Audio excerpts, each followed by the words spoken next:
This podcast is brought to you by M&S Food, where exceptional quality meets everyday inspiration. At M&S, they believe great food starts with great ingredients, from expertly sourced fresh produce from Ireland and around the world to chef-created dishes that make every meal feel special. So when they say this is not just food, they mean it.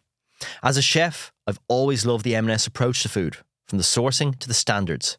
It's the kind of attention to detail that really matters in a kitchen. It's food made with purpose, and that's something I can get behind. I'm Mark Moriarty, and this is Roasted. Let's get into it.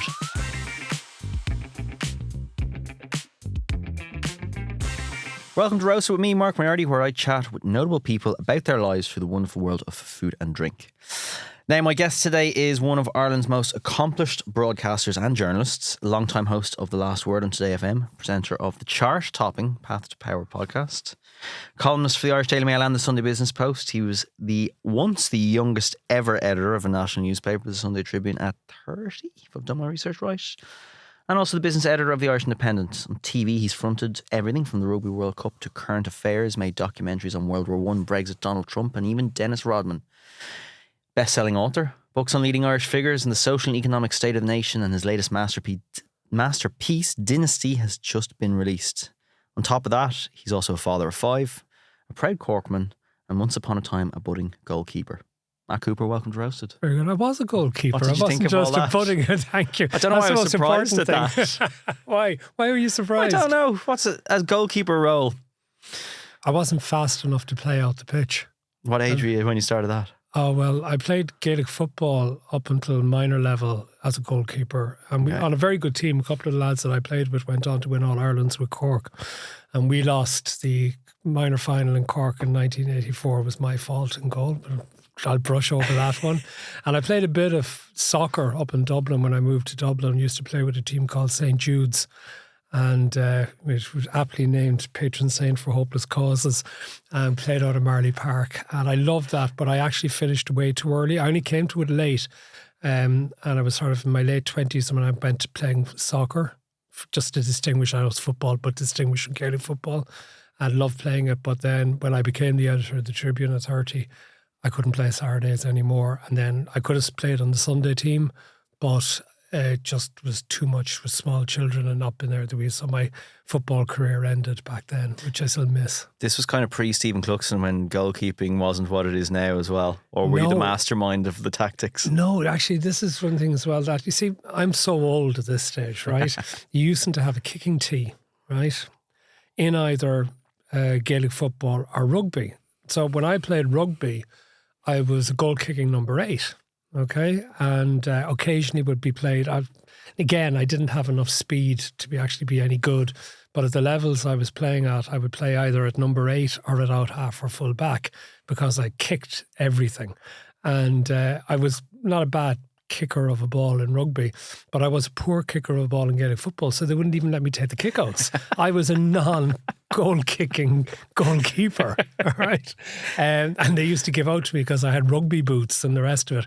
And in fairness, I did learn how to kick a Gaelic football properly off the ground, but it can be very hard if you don't find anywhere to tee it up. I used to go to games and I would actually try and kick up the mound before the game in each corner of the parallelogram, and then you'd get sort of eagle-eyed in the big games. You'd get the eagle-eyed umpires who come and they'd stamp it out, and you'd be arguing with them before the game, and then try to kick up the mound again to have a mound to kick the ball off when you were playing. What age did you move to Dublin? I was 21 when I moved to Dublin. And the reason for that? To go to what was then the NIHE in Glasnevin, now Dublin City University.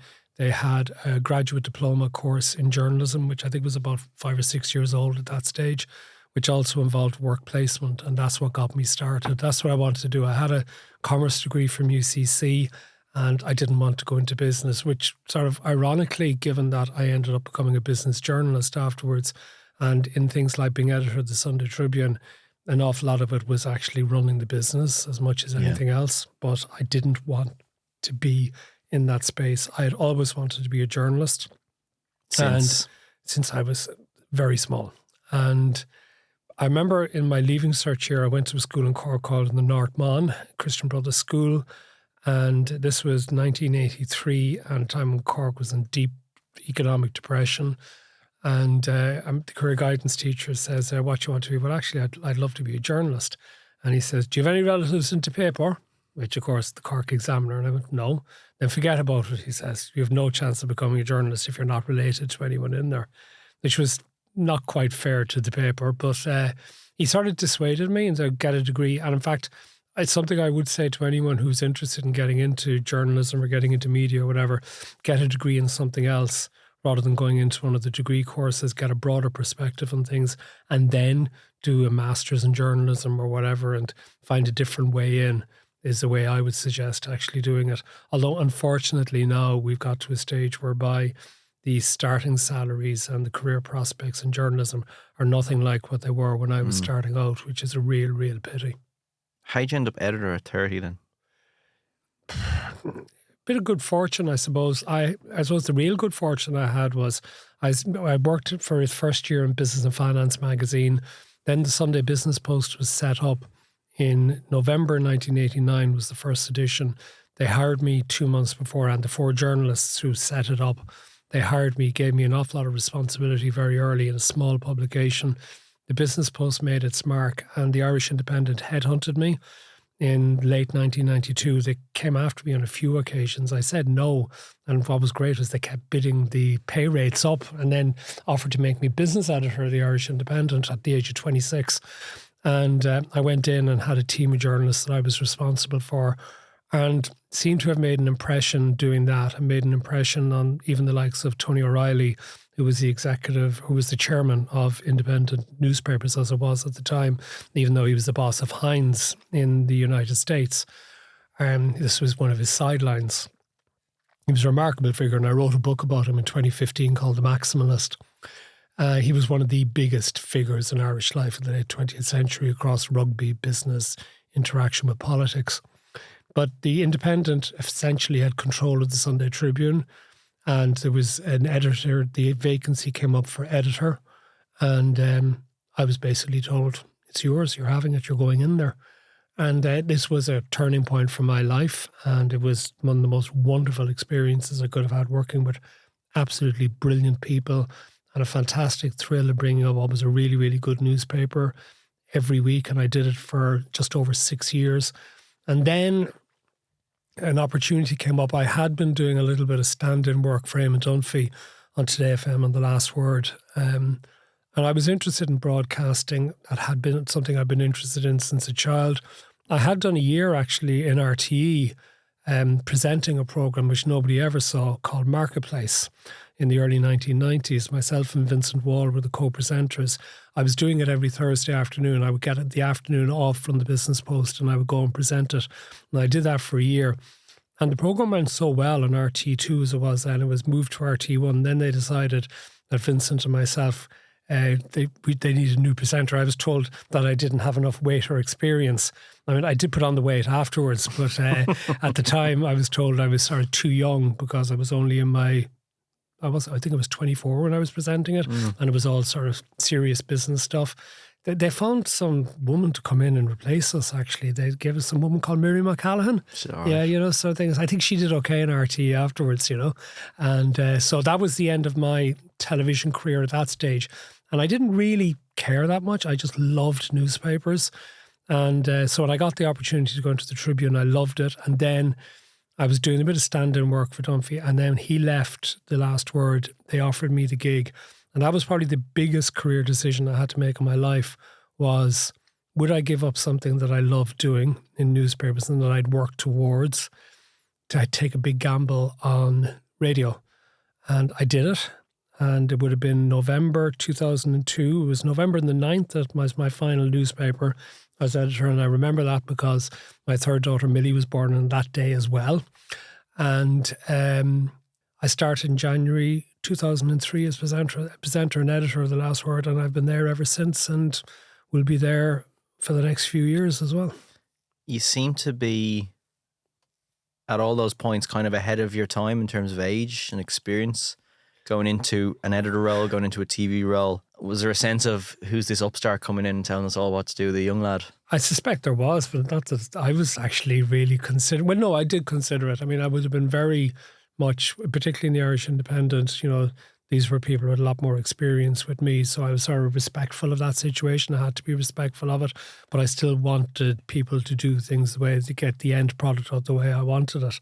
So maybe if I had a certain degree of success in that in the Independent, which is why I was moved into the Tribune. And I would hope as well, like there's an awful lot of I would have, over the years hired a lot of people from the Tribune, and an awful lot of them are still working in journalism, and they're great journalists. They didn't go on to other things. So, hopefully, despite my youth, maybe my enthusiasm carried me to a certain degree with it. I will get to food eventually, but while you're on that, like journalism has changed a lot. I remember I would, as a kid, have read the newspaper and enjoyed that, picking it up every day on my summer holidays, going through it. I definitely don't now. I'd say a lot of kids don't now. Like, what have you seen in that, 30, 35 years of the role of the journalist changing? Pretty broad question, but I'll leave it with you. But it has changed enormously. I mean, I suppose one of the things I think as well that there used to be enormous fun in being a journalist as well. I mean, there used to be quite a lot of late nights in the pubs and things like that, which from my understanding doesn't happen anymore. Particularly with people working from home and whatever. The newspaper industry in particular has suffered cutback after cutback, with declining revenue from advertising in particular. The advertising revenue has collapsed. Circulation has fallen.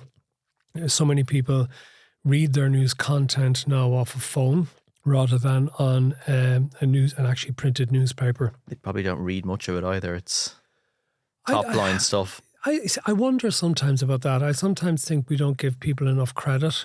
And I think actually one of the flaws of the newspaper industry has been consistently cutting things back. But as people are more and more educated and are more than capable of reading things. I remember a few years ago there was a terrific piece written in the Irish Times by Conor Gallagher, who's one of their top journalists. He's a crime writer. And it was the time of the Anna Creeshall murder case. You may remember that young girl who was murdered in awful circumstances by other teenagers. And when the trial completed, he wrote a piece in the Irish Times, which I think amounted to about 17,000 words, like an enormous commitment to read it. And I remember two of my daughters saying to me that they read every word of it. They just thought this was absolutely compelling. And I thought it was terrific that the Irish Times had provided him with the opportunity to do that. And I do think that an awful lot of the time that, people will read stuff. I used to give out at times, and this is even going back to the turn of the century when I was in the Tribune, and I remember saying it to Vinnie Doyle, the editor of the Irish Independent, you're giving more space to big sports features than you're giving to major political stories in some cases. And, trust people that they will read it if you actually give it to them. So I see my own kids. My eldest daughter does read physical newspapers, but she also reads an awful lot online. Trying to persuade the rest of them to actually pick up a physical newspaper is a difficulty. And I have to admit, things like the Irish Daily Mail that I write for, I do actually read it every single morning on my iPad, but I actually get the iPad version of the paper. So it's to say I love the layout I love a well laid out newspaper, but I can't stand the way now even some of the more established newspapers they're not even writing the lead on a story. They're writing background to try and push you to this ad coming down, scroll through the page, the next ad before you try and finally find the story way down. And that's sort of anathema to my journalistic instincts. You start with the lead, you get the second point in, you read who, what, where, why, when, how, and all the rest of it through. And I sometimes think that the way newspapers have downgraded their printed editions so that material is available online a day or 2 days even before the printed edition is crazy. I can understand why you do it for major breaking news stories. You have to be up to date and the rest of it. But for background analysis, for features, for interviews, for timeless things, I don't think you need to be giving it away online before you actually have it available in the printed edition. And I also think that sometimes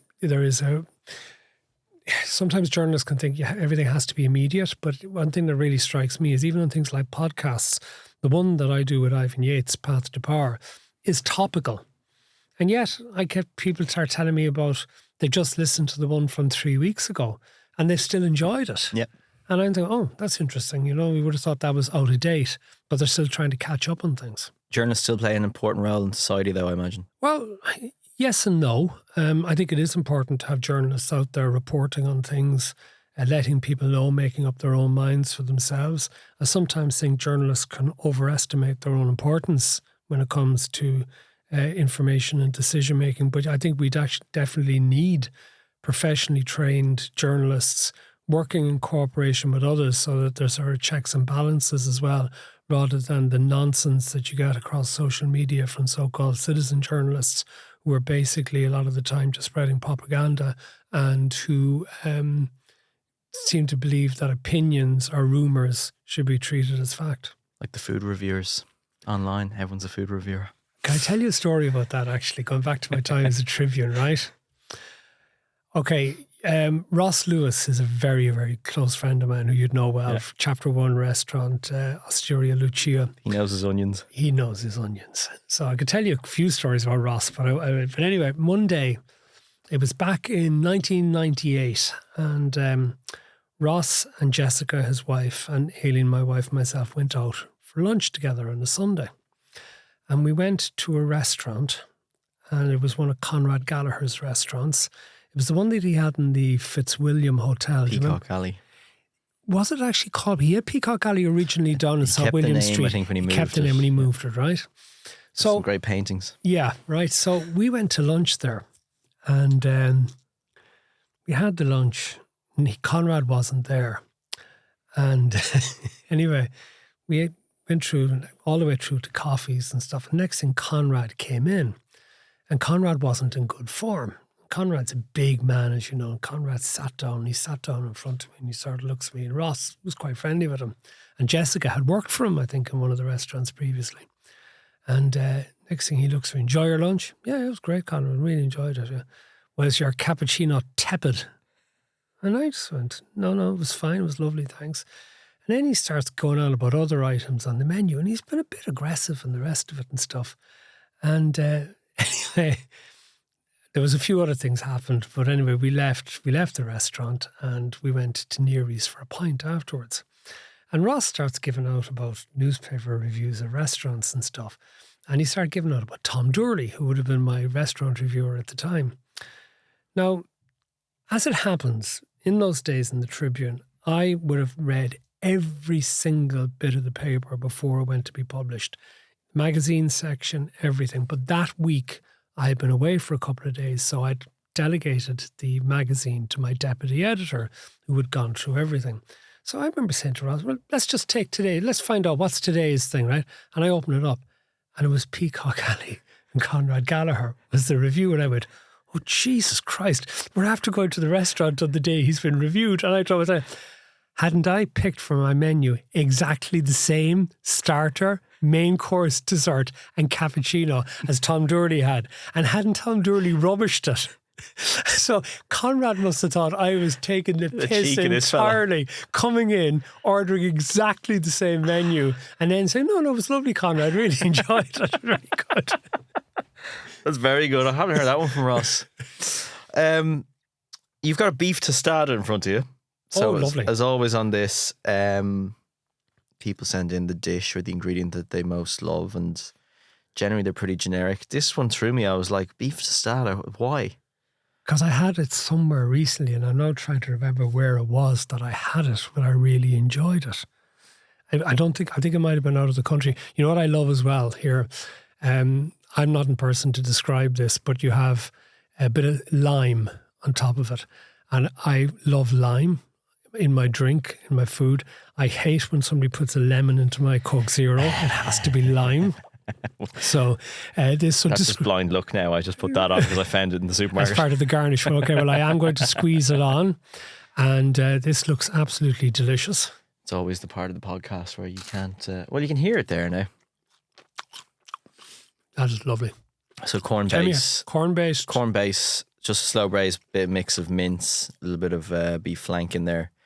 Loads of green chilies through it, but it's not too hot. It's quite acidic, and then coriander, salt, and just lime juice on top. That's gorgeous. And I'm not just saying to you, that is genuinely gorgeous. And is that just because you had it recently, it stuck out, or there's no memory attached to that, or secret Mexican family that we don't know of? Or no, I do like Mexican food though, but that is absolutely lovely. This is really actually throwing me now, trying to remember where it is that I had this recently. Because I do this in the podcast a lot of our guests, and there's, like, I think Brian Dobson just Can I wanted keep eating? steamed. You can, yeah, far away. So I always have to cover then the sound while the guest's eating. But it was like Brian Dobson had potatoes just steamed with butter, and that was what he has with all his dishes. And then we had Leo Varadkar he wanted ice cream. And I always find it a fascinating insight into the person. Like, food is such a personal thing. Well, that said, ice cream, good choice. I'd have gone for that. Potatoes with butter, yeah, lovely. Although I try and limit them because I'm a type 2 diabetic. Okay. So my food intake has definitely changed since I was put on the Ozempic about 6 years ago. I would have been about 12 kilos heavier in that time. Okay. And it wasn't that I was eating enormously more than I eat now, but probably eating badly. So I still have a weakness for potatoes. And I'd even, as you described, whatever, sort of like small potatoes or a large baked potato with a lob of butter in it, absolutely lovely. But potatoes aren't particularly good for me, and things that I know I have to steer clear of. Particularly white starches, that's the one that I saw along myself. White rice is a disaster for me. Pasta, I can't touch. I mean, I balloon, basically. Really, yeah? Yeah. So I'm much more now into, and obviously I try and maintain a very low sugar intake where at all possible, but I do love beef in particular. I mean, much as, I know that for environmental reasons I should be cutting back and all the rest of it, I just love my steaks and I love my red meat and I just can't give it up. Do you cook? No. At all? Very rarely. I mean, I can throw myself a steak on when I come home in the evening. I'm even poor at putting together a salad or anything like that. I look at my daughters, I look at with envy. They have all taken to using the kitchen very well. They're very careful with how they prepare their food. They're careful about the ingredients. They're ambitious as well. They would take out books and try and do things. I'd not, and Aileen wouldn't ever claim it for herself either. In fact, I think the kids sometimes are maybe doing this as a reaction to the fare that they have been served up over the years. No, I'm pretty poor. I mean, if I have to put my mind to it, last year, Aileen's going to kill me for this, but she has told so many stories about me and the kids on the Today Show with Dahi and Maura, which she's on once a week, that bear very little resemblance to reality or have a tiny little seed, which she then exaggerates. I'm going to tell the true story of last Christmas. On Christmas Day, we had 20 people for dinner in the house because it was all of her siblings and their children and Aileen's mother and the rest of it. And on Christmas morning, my eldest daughter, Andy, and Amy, my second daughter, we took an executive decision and we put her in charge of entertaining people, but kept her out of the kitchen. Okay. We told her, you have no involvement in the making of this dinner, out. And she was a little bit thrown by this, but then she agreed to it. And we served up, we did the whole turkey and ham, all the various things. We did the stuff for the vegetarians. Amy's an engineer, so I suppose that maybe gives her, and she wrote out a plan and we just stuck to it rigorously. And I enjoyed actually doing it. Aileen did try, we caught her trying to take credit for making the dinner on a couple of occasions, but we made it quite clear that she had been in charge of pouring the wine and serving the drink and the rest of it, and that we did it. So if I have to do it, I will do it. And actually, mentioning Ross as well, I remember Ross trying to teach me how to cook. This is going back 1990, the year of the World Cup, was when Ross arrived back into Ireland. And he came and lived for a while in a flat. Another friend of ours and myself, Garode and myself, shared this flat. I've heard stories from this period, all right, yeah. Yeah, and he goes mad because one night, the night I was, the Irish team returned from the World Cup, and it was a big, the crowds down in College Green. And we were on our way down to it, but I think we got detained in a pub and we didn't get there in time. And then we went back to the pub, and then we were starving, and we went back to the flat, and there was so little in the flat, the fridge was practically empty. So Ross made a potato omelette with a few eggs that were there, a bit of tomato sauce, and crisp onions, cheese and onion tato crisps. He's going to kill me for repeating this one again anyway. So years later, I was asked in some interview about food or whatever for a print thing. And I said, well, chapter 1's Ross Lewis makes a wonderful tato omelette.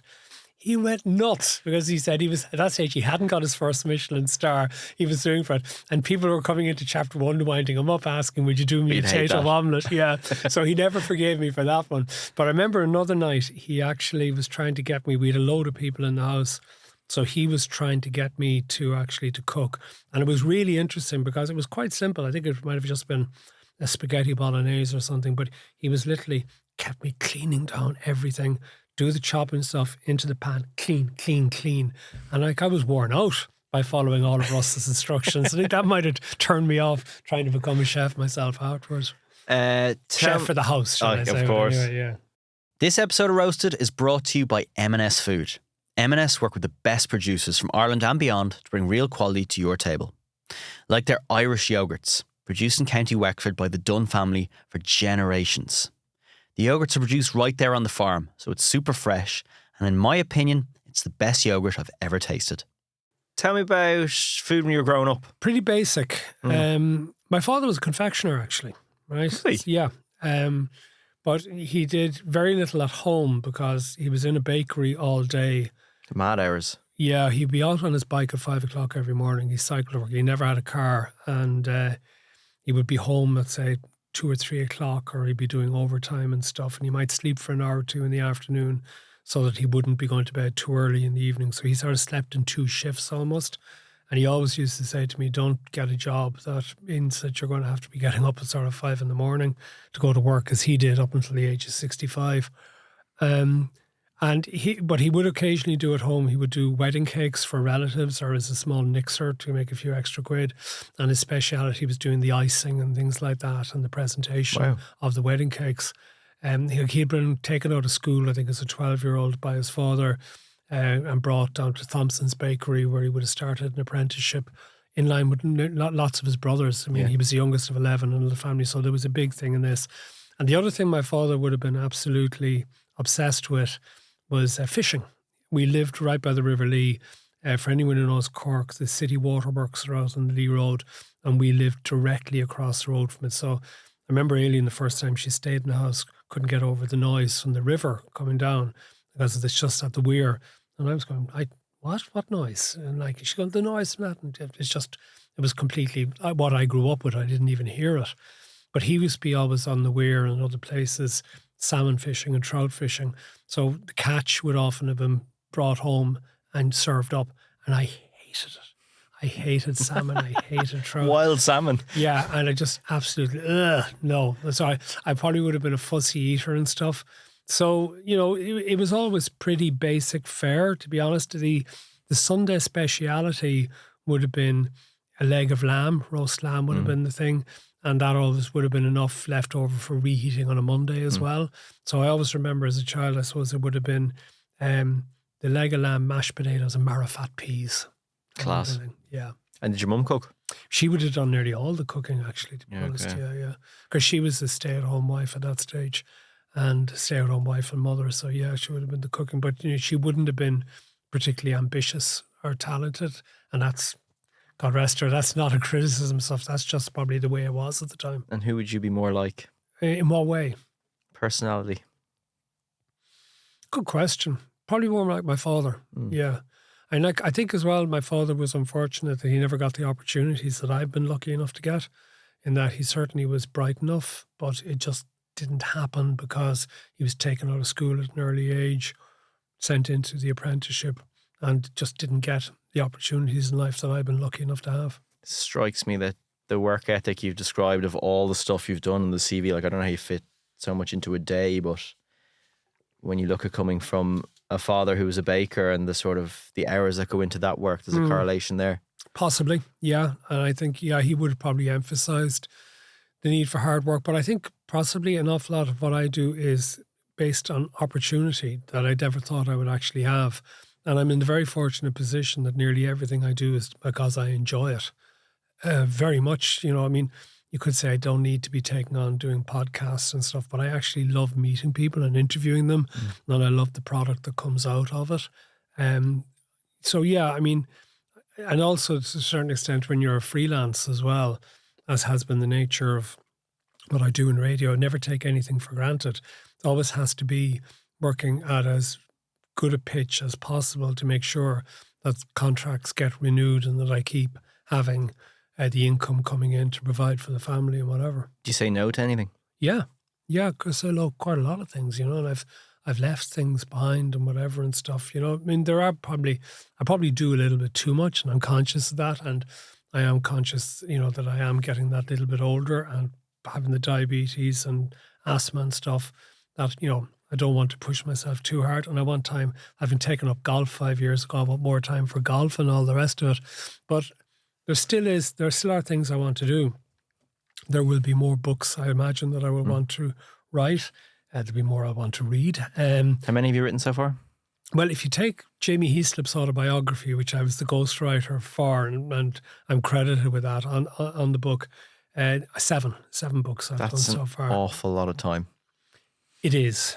Books are incredibly time consuming, but the one that I've just done, Dynasty, which took about 20 months to do, on top of doing the radio show, the newspaper columns, and the podcast, which was new as well, with Ivan, the Path to Power podcast, it has just been the most enjoyable time. Really has. Yeah.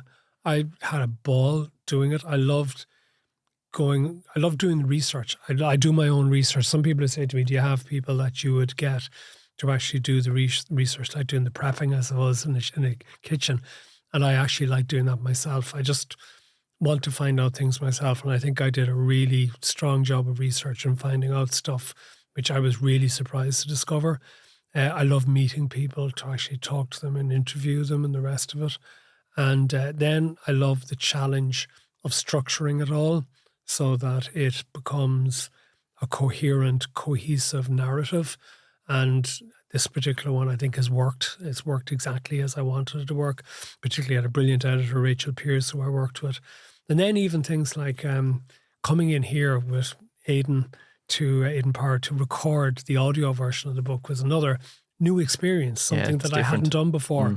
So I'm still, I think that's an important thing in life, to sort of thing, is just to keep looking for new experiences and new things to do.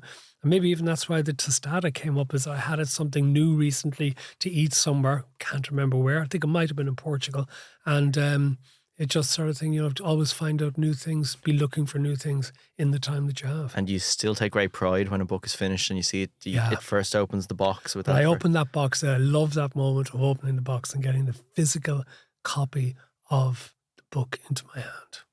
I love it. We were discussing outside, I was doing the research on you last night, and we always ask a question here of the worst meal of your life, and we were having a chat.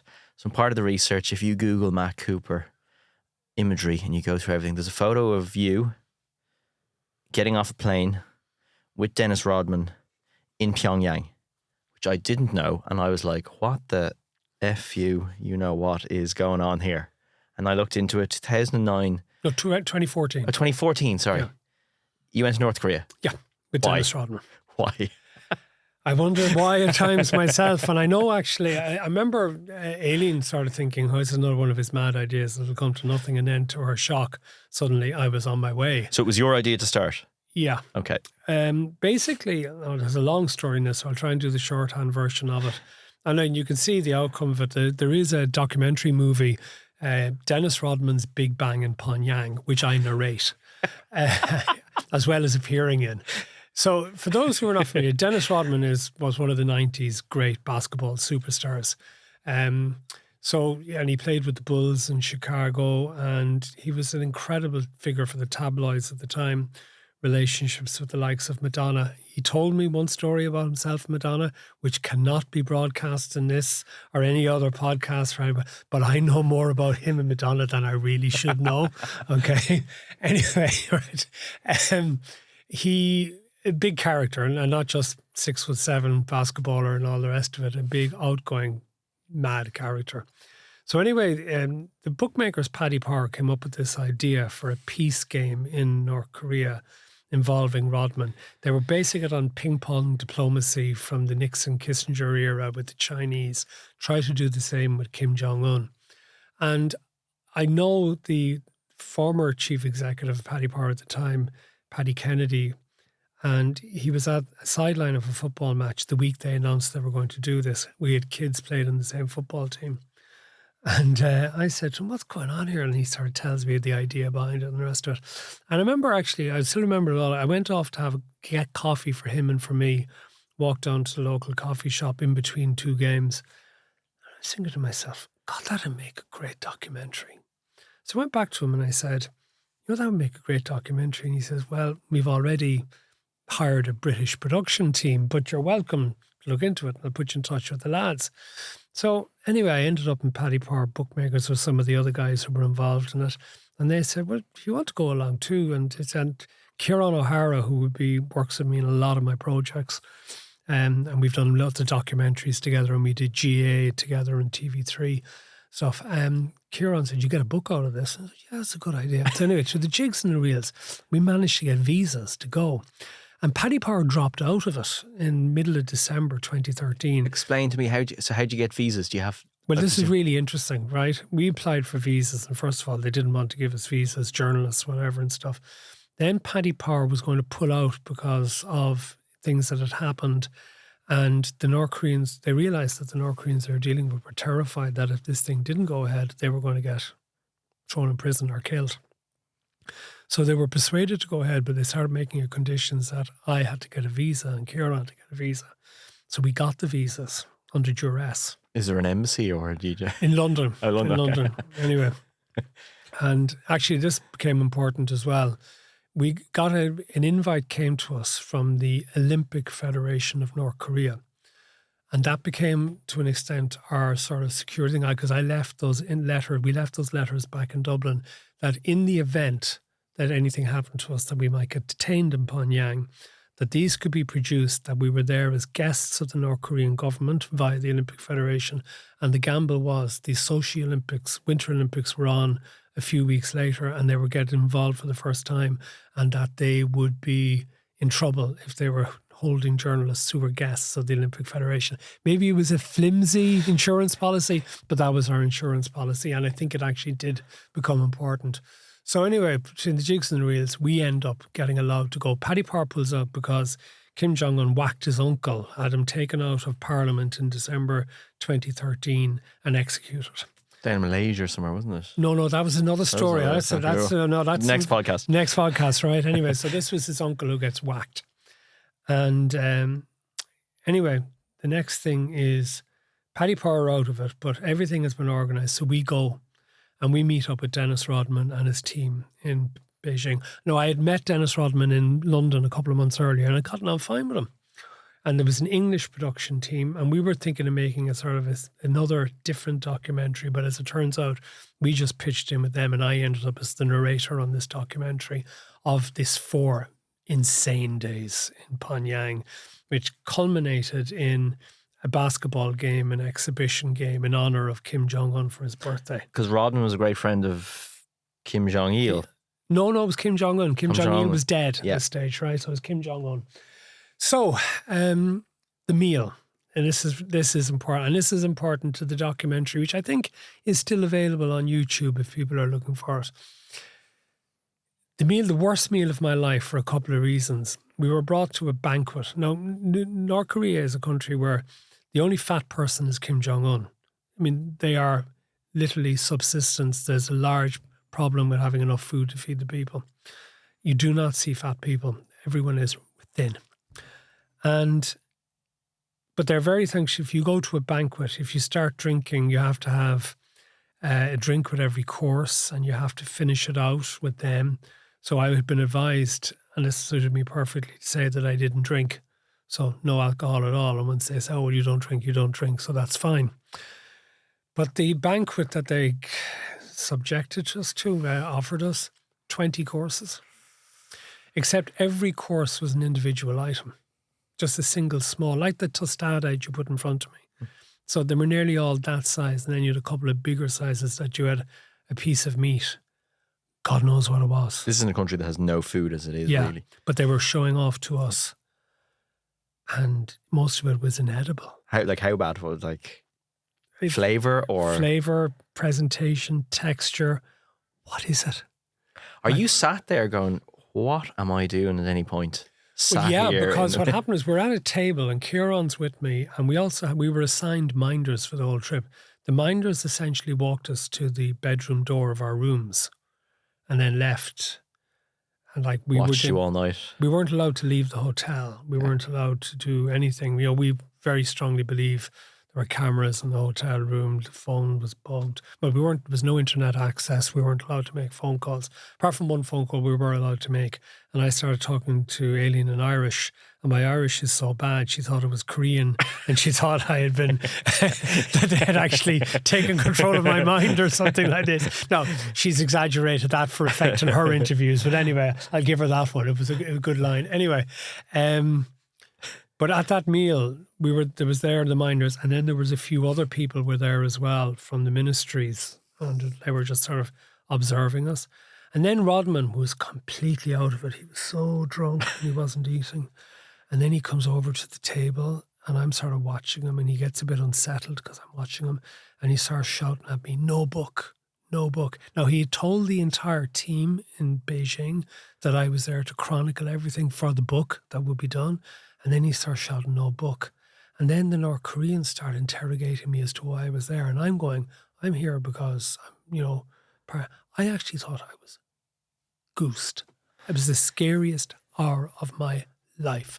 I was expecting to be frog marched out of this reception. And God knows what happened. And God knows what would happen.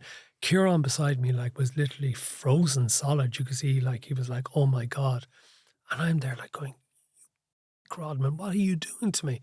The following day, so anyway, they didn't lift us. And the following day, we went to the basketball practice. And we're at the side of the court. Next thing, Rodman sees me, "Matt." And I go, "Oh, Jesus, what's going on now?" And he comes, "Sorry about that last night. Sorry about that." And I'm going "Don't bring it up in front of them all again. Look, forget about it." I'm just saying, "Stop." And he goes, "But no book, no book." And I'm going, "Oh, Jesus Christ, here we go again." It was scary. And then that started, also with the food thing, this is my going on Ozempic for the diabetes, my pre-diabetes days. But I did come back, and I do know that even just 4 nights there, and even eating in Beijing afterwards, I came back about 4 kilo lighter. We weren't eating much food. We did enjoy the food in Beijing afterwards, although the thing about Beijing as well afterwards, no, I better not go into that. Don't mind Beijing. There was interesting stuff happening in Beijing, but anyway. So you walk around Pyongyang, we were bussed around. You were bussed around, and it's all coordinated, I assume. Oh, yeah. They also brought us to the House of Gifts. They have 2 House of Gifts, which are museums. One of which is one from foreign dignitaries and things. And then they have another one from Korean exiles, which have been sent as gifts to Kim Jong-un. And it's this enormous palace. And you walk into the reception area, and the ceilings are they must be 30 feet high. But at the end of the room, there's 3 massive white statues of the Kim dynasty. Kim Jong-un, Kim Jong-il, and the guy who came before them who set up the state. And they're enormous. They're the most enormous things. And they expected us to bow in front of them. We're going, what? I'm from Cork. And then we went around, and we nearly got, we thought we were going to we got nearly fit of the giggles. They're presenting us with all of these massive mosaics of Kim Jong-un's half man, half tiger, or half man, half horse. And we're the only people in there. Yeah. And we brought around this museum on our own. And then I tell you, the day after the basketball game, they brought us this big new sports complex, a bit like their version of Abbottstown, and brought us to the swimming pool and stuff. And they have all these kids in there and all the rest of it, and to show that North Korea is a normal place. And we were there, and it was roasting hot. Jesus, the heat was turned up, and we were all sort of stripping out of our coats and everything. Anyway, they finished, and we went back out to the van that was bringing us around for the tour of Pyongyang. And Kieran had forgotten the tripod for the camera, and he nipped back in. The place was empty, and he looked around the other side, and they were bussing all the kids out. It was pure Potemkin village stuff. They had bussed everybody in to provide a display, and then the whole place was just been cleared out afterwards. That is the wildest story I think I've ever heard with this podcast anyway. I have more from that trip. I have more. Don't get that in Pat to power. No, I couldn't imagine bringing Ivan to Pyongyang. And so you fly in and out. Sorry, can I tell you also? I haven't told this one before. They tried to honey trap me as well. Okay. So on the way in, on the flight in, one of the air hostesses started asking me, could she come round and get English lessons in the hotel? And I'm just sort of laughing. No, I think your English is perfect. You don't need any lessons. And she was a very, very beautiful woman. And I was going, no, I think you're okay. I think you don't need to get any of that. And I also remember actually on the way out, as we were taxiing out of Pyongyang, they actually started playing on the intercom system on the flight, Linger by the Cranberries. And I remember going, no, not lingering here. Get the hell out of here. This is it. Wow, that is wild. I don't know where I go from there. Last question for you. So on the back of that, I need to do another podcast on that. I'll skip Death Row Meal. That's not very appropriate. Yeah, that could have been it. That was my fear, that meal in Pyongyang, the 20-course banquet, was going to be my last meal, and it wasn't even one that I was going to enjoy. Why don't you give me your dream dinner table? You can invite 4 guests. Who are you going to pick? I'm going to surprise you with this one, right? Not Dennis Rodman. No fucking way. Although, funny enough, do you know who we ended up talking about a bit as well, because he would have had a relationship with, was Trump. This is long before Trump actually just declared that was he was Trump. Yeah, but he was the presenter of The Apprentice, and Rodman was on The Celebrity Apprentice on a couple of occasions, which also added to his fame. So what I'm going to say is what I would actually like, and this is going to surprise all of those who think I have Trump derangement syndrome, right, from the last word coverage or what I say in Path to Power. But what I'm going to say is that I would love to be at the table in Mar-a-Lago with Trump and whoever else is there, just to be able to observe the obsequiousness and also to try and find out why it is that he is supposed to have an engaging personality. I think Leo Varadkar said recently that he's good company and the rest of it. I would just like to be at the table, to be an observer as to the way that he behaves when the TV cameras are not there. I'll take that. Your last question, what are you most proud of in your career? Pride comes before a fall. So I'm always really, really anxious not to say about pride. I do, okay, and I have to find another word instead of proud.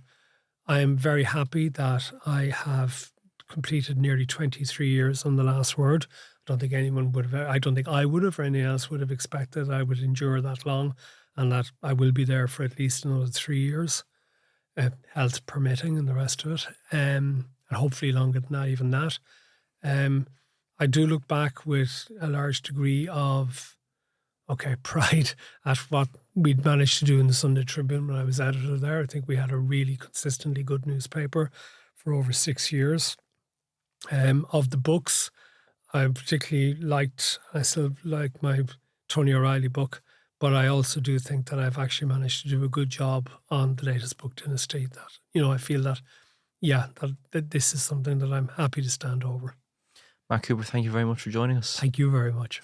If you liked what you heard from us, you can like and subscribe. If you could leave a review, it makes such a difference, or even tell a friend. You can watch our full conversation on YouTube, and I will see you next time.